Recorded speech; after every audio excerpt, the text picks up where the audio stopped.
બોટાદ શહેરમાં કાદર શેઠની વાડી વિસ્તારમાં સળગતા કચરાની વચ્ચે નવજાત શિશુનો મૃતદેહ મળી આવતા ચકચાર મચી જવા પામી છે।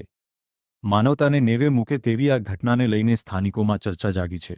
બોટાદ શહેરની કાદર શેઠની વાડી વિસ્તારમાં સળગતા કચરા વચ્ચે શિશુનો મૃતદેહ મળી આવતા પોલીસને જાણ કરવામાં આવી હતી, જેથી સ્થળ ઉપર પહોંચીને પોલીસે શિશુના મૃતદેહને હોસ્પિટલ ખસેડ્યો હતો।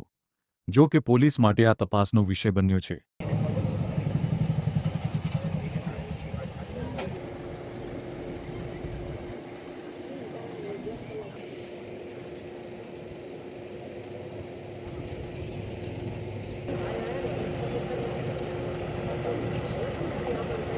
તમારા કોન્ટેક્ટ હતા લાગુ પડે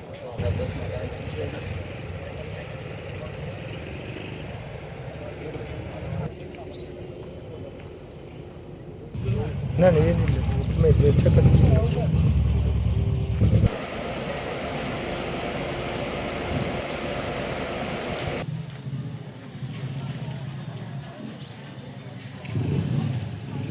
આ એક નવજાત બાળક પડ્યું હતું। રહીશો દ્વારા અમને જાણ કરવામાં આવી કે અહીંયા કચરો નાખવા આવતા હતા કે અહીંયા નવજાત બાળક પડ્યું છે। તો અમે દોડીને અહીંયા આવ્યા તો નવજાત બાળકની નજરે જોઈ શકીએ છીએ આપણે। આ કયો વિસ્તાર કહેવાય? કાદર શેઠની વાડી। ઓકે, આ બનાવ કેટલા વાગ્યાનો આસપાસ બનેલો છે? અમને તો સવારમાં 8:30 રહીશો દ્વારા કહેવામાં આવ્યું ત્યારે ખ્યાલ આવ્યો।